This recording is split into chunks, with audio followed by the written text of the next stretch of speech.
Welcome to my YouTube channel Dubey agriculture classes में सबका हार्दिक स्वागत है।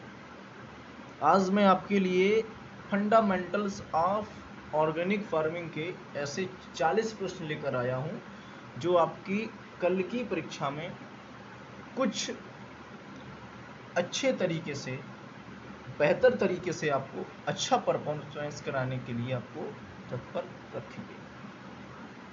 तो क्वेश्चन को प्रारंभ करने से पहले एक मोटिवेशनल बहुत अच्छी लाइन है कि आरजू होनी चाहिए किसी को याद करने की। आरजू होनी चाहिए किसी को याद करने की, लम्हे तो अपने होते हैं मिल जाते हैं। लम्हे तो अपने होते हैं मिल जाते हैं। कौन पूछता है पिंजरे में बंद पंछियों को।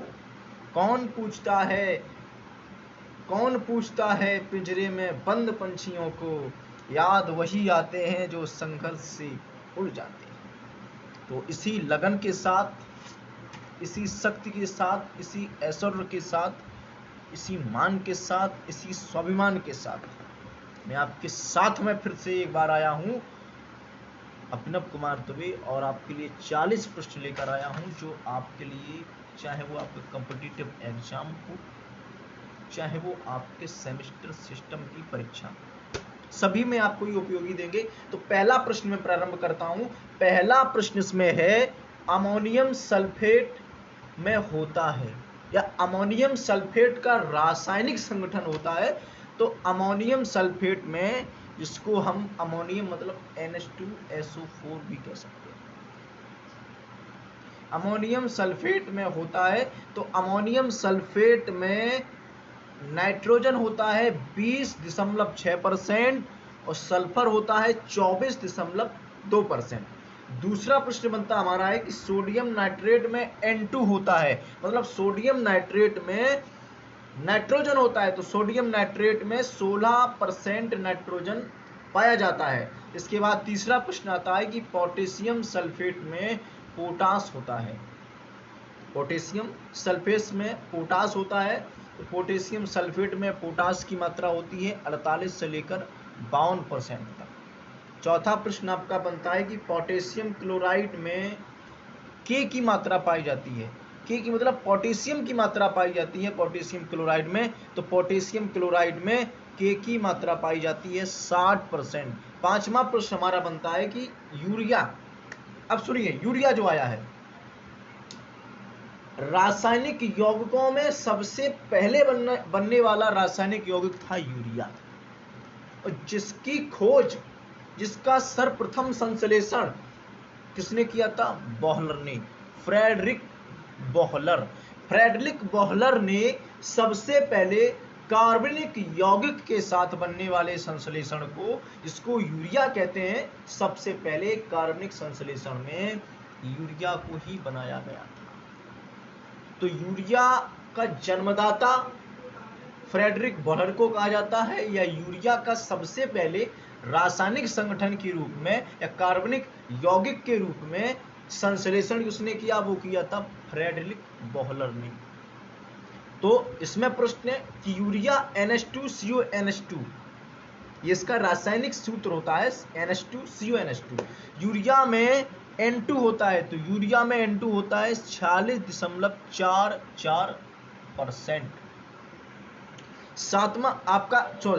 छठवां प्रश्न आपका आता है DAP। छठवां प्रश्न आपका आता है DAP, जिसको डाई अमोनियम फास्फेट कहते हैं। तो डाई अमोनियम फास्फेट क्या होता है, जिसको हम DAP भी कहते हैं अपनी भाषा में। तो DAP में N2 और P मतलब नाइट्रोजन और फास्फोरस की मात्रा कितनी पाई जाती है? तो DAP में 18% N2 पाई जाती है और 46% P मतलब फास्फोरस पाई जाती है। SSP क्या होती है? सुनिए, single super phosphate. Single super phosphate में अगर आपसे पूछा जाए कि P2O5 फास्फोरस की मात्रा कितनी होती है, तो P2O5 जिसको फास्फोरस कहते हैं, तो SSP में 16% P2O5 की मात्रा पाई जाती है। मैं आपको फिर एक बार बताना चाहता हूं कि SSP, जिसको सिंगल सुपर फास्फेट कहते हैं, single super phosphate, double super phosphate, triple super phosphate, ये तीनों होते हैं फास्फोरिक अम्ल के रूप में, ये फास्फोरक रूप में खादें होती हैं। तो सिंगल सुपर फास्फेट में P2O5 की मात्रा 16% पाई जाती है और डबल सुपर फास्फेट में 32 पाई जाती है, ट्रिपल सुपर फास्फेट में 48% पाई जाती है। इसके बाद आता आपका है 8वां प्रश्न, हरी खाद किन किन फसलों से बनाई जाती है? उसको ग्रीन मैन्यूर कहते हैं। ग्रीन मैन्यूर आपकी सनई, ढैंचा, लोबिया, बरसीम, सेंजी, मूंग, ग्वार आदि फसलों से बनाई जाती है। 9वां प्रश्न आपका आता है, हरी खाद बनकर कितने दिन में तैयार हो जाती है? हरी खाद आपकी जो होती है वो 55 से 60 दिनों में बनकर तैयार हो जाती है। 10वां प्रश्न आपका बनता है, यूरिया में N2 किस रूप में होती है? तो यूरिया में N2, जिसको नाइट्रोजन कहते हैं, यूरिया में नाइट्रोजन एमाइड के रूप में होती है। किसके रूप में होती है? एमाइड के रूप में। 11वां प्रश्न आपका आता है, पोषक तत्वों की अनिवार्यता का सिद्धांत दिया है। तो पोषक तत्वों की अनिवार्यता का सिद्धांत आर्नन ने दिया है, कितने में? 1939 ईस्वी में। इसके बाद 12वां प्रश्न आपका आता है, बिनौले की खली में पोटास पाया जाता है। बिनौले की खली में के की मात्रा पाई जाती है। तो बिनौले की खली में पोटास की मात्रा पाई जाती है 1.62%। इसके बाद 13वां प्रश्न आता आपका है, पीएसबी का फुल फॉर्म होता है फॉस्फोरस सॉल्युबल बैक्टीरिया, जो बहुत ही मुख्य बैक्टीरिया होता है। इसका मुख्य काम होता है माइक्रोफास बैक्टीरिया के साथ काम करता है। इसके बाद आपका आता है 13वां प्रश्न, एजोला एक होता है फर्न, जिसको काई भी कह सकते हैं। इसके बाद 14वां प्रश्न आता है, CAN का फुल फॉर्म होता है। तो CAN का फुल फॉर्म होता है calcium ammonium nitrate. Calcium ammonium nitrate को हम किसान की खाद भी कहते हैं। 15वां प्रश्न आपका आता है, अरस्तु ने केंचुआ को क्या कहा? तो अरस्तु ने केंचुआ को प्रकृति का हलवा, नेचर ऑफ प्लगमैन कहा है। दूसरा और कहा है मृदा की आंत, इंटेंसिव ऑफ अर्थ। इसके बाद आपका 16वां प्रश्न आता है, चार्ल्स डार्विन ने क्या कहा केंचुए को? केंचुए को चार्ल्स डार्विन ने क्या कहा? तो केंचुए को चार्ल्स डार्विन ने बैरोमीटर ऑफ सॉइल कहा है। इसके बाद आपका आता है 17वां प्रश्न, एजोटोबैक्टर की खोज किसने की है? तो एजोटोबैक्टर की खोज सोवियत वैज्ञानिक बेंजरिंग ने 20वीं सदी में की थी। इसके बाद 18वां प्रश्न आपका आता है, वर्मी कंपोस्ट का संगठन होता है। तो वर्मी कंपोस्ट का संगठन होता है जिसको हम केंचुआ खाद भी कहते हैं। तो केंचुआ खाद का रासायनिक संगठन आपसे पूछा जा सकता है, या वर्मी कंपोस्ट का या फिर केंचुआ खाद का संगठन पूछा जा सकता है। तो केंचुआ खाद में या वर्मी कंपोस्ट में नाइट्रोजन की मात्रा पाई जाती है 1.5%, फास्फोरस की मात्रा पाई जाती है 1.25%, पोटास की मात्रा पाई जाती है 1.5%। तो आपको सीधा इसमें मोटो क्या रखना है, जितना इसमें नाइट्रोजन होगा उतना ही इसमें पोटास होगा। तो आपको इसका नाइट्रोजन का और पोटास का एक ध्यान रखना है कि 1.5, 1.25, 1.5। इसके बाद 19वां प्रश्न आता है, नाइट्रोजन का यौगिकीकरण में कौन स्ट्रेन काम करता है? जब नाइट्रोजन का यौगिकीकरण होता है तो उसमें कौन स्ट्रोन काम करता है? तो वो होता है एजोस्पाइरलम ब्रांजिलेंस नामक स्ट्रोन। 20वां प्रश्न आपका बनता है कि विश्व किसान दिवस कब मनाया जाता है? तो विश्व किसान दिवस जो होता है वो 28 दिसंबर को मनाया जाता है। और एक प्रश्न मैं बताना चाहता हूं आपको, बहुत ही जनरल नॉलेज का क्वेश्चन है कि भारत में किसान दिवस किसकी याद में मनाया जाता है? तो भारत में किसान दिवस चौधरी चरण सिंह की याद में मनाया जाता है। या आपसे एक प्रश्न और पूछा जा सकता है, किसानों का प्रधानमंत्री किसे कहा जाता है? तो किसानों का प्रधानमंत्री किसे कहा जाता है? चौधरी चरण सिंह को। इसके बाद आपका आता है 21वां प्रश्न, राष्ट्रीय जैविक केंद्र स्थित है। राष्ट्रीय जैविक केंद्र स्थित है गाजियाबाद उत्तर प्रदेश में। राष्ट्रीय जैविक केंद्र इसका मुख्य कार्य ये होता है कि इसमें जैविक तरीके से बनने वाली खादों का संरक्षण करना होता है राष्ट्र के स्तर के लिए। ठीक है, 22वां प्रश्न आपका होता है F/M फील्ड यील्ड मैन्यूर में N2 होता है, तो फील्ड यील्ड मैन्यूर में N2 की मात्रा पाई जाती है 0.5%। 23वां प्रश्न आपका बनता है किसकी खली में पोटास की मात्रा सबसे अधिक पाई जाती है, तो किसकी खली में सबसे अधिक पोटास की मात्रा पाई जाती है, वो होती है महुए की खली। इसके बाद आपका आता है 24वां प्रश्न, महुआ का वानस्पतिक नाम होता है। देखिए अभी आपका प्रश्न 23वां था किसकी खली में सबसे अधिक पोटास की मात्रा पाई जाती है, तो महुए की खली में सबसे अधिक पोटास की मात्रा पाई जाती है। इसके बाद आता है आपका 24वां प्रश्न। 24वां प्रश्न में है महुए का वानस्पतिक नाम होता है, तो महुए का वानस्पतिक नाम होता है मडुका लॉन्गफोलिया। 25वां प्रश्न आपका आता है गोबर की खाद में पाया जाता है, गोबर की खाद का रासायनिक संगठन होता है, तो गोबर की खाद का रासायनिक संगठन होता है नाइट्रोजन 0.6 से 0.8%, P2O5 0.25%, K 0.5%। इसके बाद 26वां प्रश्न आता है, ये बड़े ही ओरिजिनल इंपॉर्टेंट क्वेश्चन आपके लिए, मोस्ट इंपॉर्टेंट क्वेश्चन है, इनको एक बार आप रिपीट करके देखिए, कॉपी पेन लेकर बैठिए। मैं बताना चाहता हूं आपको फिर एक बार, ये अगर आपने प्रश्न सटीक तरीके से आपने पढ़ लिया कभी भी आप नहीं भूल सकते हैं। ये आपके कॉम्पिटिटिव एग्जाम्स में या आप किसी भी परीक्षा में जाना चाहते हैं, किसी भी परीक्षा को आप हासिल करना चाहते हैं, उसमें कॉम्पिटिटिव आप उसमें क्वालिफाई होना चाहते हैं, तो एक बार मेरे चैनल को देखकर देखिए, आपको वो क्रीम मैं दूंगा, वो आपको मैं वीडियो में क्वेश्चन ला के दूंगा जो आपके लिए बहुत ही उपयोगी होंगे। तो बात हमारी कहाँ चल रही थी, 26वां प्रश्न पर, इंदौर विधि का पिता किसे कहा जाता है, तो इंदौर विधि का पिता डॉक्टर हॉवर्ड को कहा जाता है। इसको कहा जाता है डॉक्टर हॉवर्ड को।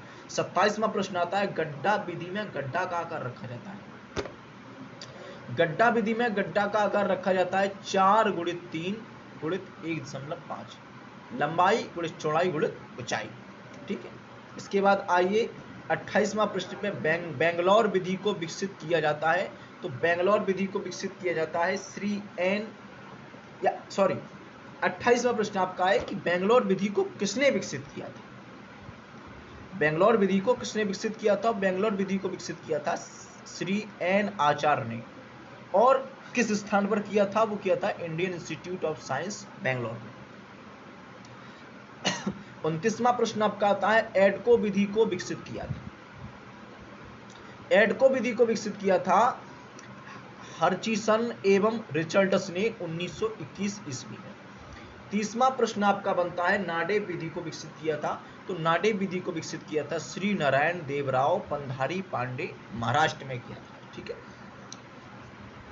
31वां प्रश्न आपका आता है बर्मीक्यूलाइट होता है, तो बर्मीक्यूलाइट जो होता है वो 2 का संगठन होता है। मैंने आप जो आंसर दिया है उसमें प्लस आप करके, जहां मैंने कहा है कि hydrate magnesium plus aluminium silicate दोनों का मिश्रण होता है, तो आपको यहाँ प्लस करके चलना है। कहाँ प्लस करके चलना है कि hydrate magnesium plus aluminium silicate.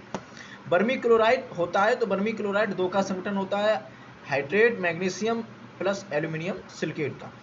32वां प्रश्न बनता है मीथेन गैस सर्वाधिक उत्सर्जित करती है, तो मीथेन गैस जो होती है वो कहां से सर्वाधिक उत्सर्जित होती है, वो होती है धान के खेत से। 33वां प्रश्न आपका बनता है आधुनिक खाद जुताई के जन्मदाता माने जाते हैं। आपने कभी देखा होगा कि भूपरिष्करण का पिता किसे कहा जाता है, भूपरिष्करण का पिता जेन्थ्रोटल को ही कहा जाता है। इसमें प्रश्न क्या है, आधुनिक खाद जुताई के जन्मदाता माने जाते हैं, तो आधुनिक खाद जुताई के जन्मदाता जेन्थ्रोटल को ही माना जाता है। और दूसरा प्रश्न आपको मैंने बताया था कि भूपरिष्करण का पिता भी जेन्थ्रोटल को कहा जाता है। भारत में सबसे पहले जुताई की विधियों का प्रयोग ही जेन्थ्रोटल ने किया था। 34वां प्रश्न आपका है मृदा में पाए जाने वाले 2 जीवाणु होते हैं, 2 लाभदायक जीवाणु होते हैं। पहला जीवाणु होता है नाइट्रोमोनास, दूसरा होता है एजोटोबैक्टर। 35वां प्रश्न आपका है मृदा में सूक्ष्म जीवों की सक्रियता किस ताप पर सर्वाधिक होती है, मृदा में जो माइक्रोबियल बैक्टीरिया पाए जा रहे हैं वो किस ताप पर, किस टेम्परेचर पर ज़्यादा से ज़्यादा एक्टिव रहेंगे, वो होता है 30 से 35 डिग्री सेल्सियस पर। 36वां प्रश्न है, सल्फर कोटेड यूरिया में N2 होती है, तो सल्फर कोटेड यूरिया में N2 होती है 38 से 40%। 37वां प्रश्न आपका आता है, अलसी की खली में पाया जाने वाला सर्वाधिक हानिकारक पदार्थ होता है, वो होता है कोलेस्ट्रॉल। 38वां प्रश्न है कि विनाइट्रीकरण जीवाणु को या विनाइट्रीकरण जीवाणु का नाम होता है, तो विनाइट्रीकरण जीवाणु का नाम होता है bacterium denitrificans. Bacterium denitrificans. बिनौले के बीज में कितना % तेल पाया जाता है, तो बिनौले के बीज में 18% जो होता है वो तेल पाया जाता है, ऑयल। 40वां प्रश्न आपका है, 40वां प्रश्न आपका आता है, नाडेप विधि में गड्ढा का आकार रखा जाता है, तो नाडेप विधि में जो गड्ढे का आकार रखा जाता है वो होता है 2.4 गुणित 1.8 गुणित 1.0, मतलब लंबाई गुणित चौड़ाई। लंबाई इसमें क्या है, L, H और C मापा जाता है। 40 प्रश्न आपके लिए हो रहे, ये मैं आपको एक बोनस की तरह देना चाहता हूं, और 40 प्रश्न के साथ मैं आपको अंत में बहुत अच्छे प्रश्न बोनस के रूप में दूंगा। तो बोनस के रूप में आपके लिए इंपॉर्टेंट क्या है कि मटर समूह जो होता है वो राइजोबियम लेग्यूमिनोसोरम होता है, इसमें मटर, मसूर और खेसारी पाई जाती हैं। और बताना चाहता हूं कि खेसारी का जो वानस्पतिक नाम होता है वो लेथारिस एफेका होता है। क्या होता है, लेथारिस एफेका। क्लोवर समूह जो होता है, क्लोवर समूह में राइजोबियम ट्राइफोलाई बैक्टीरिया पाया जाता है, इसमें बरसीम आती है।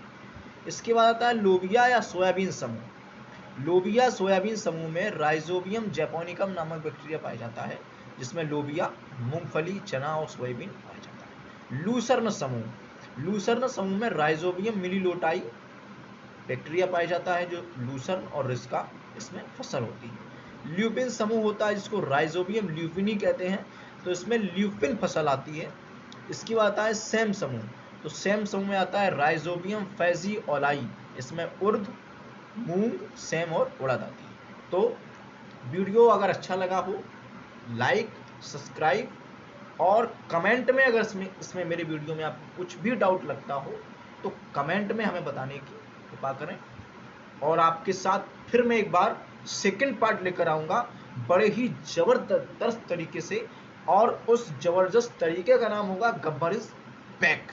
फिर आपके लिए लेकर आऊंगा वीडियो उसी ताकत, उसी जोश, उसी शक्ति के साथ। आप मैंने 40 प्रश्न जो आपको बताए हैं, इनको कॉपी पर लिख करके कंठस्थ करिए। मैं आपके साथ दोबारा जुड़ने आता हूँ। Thank you.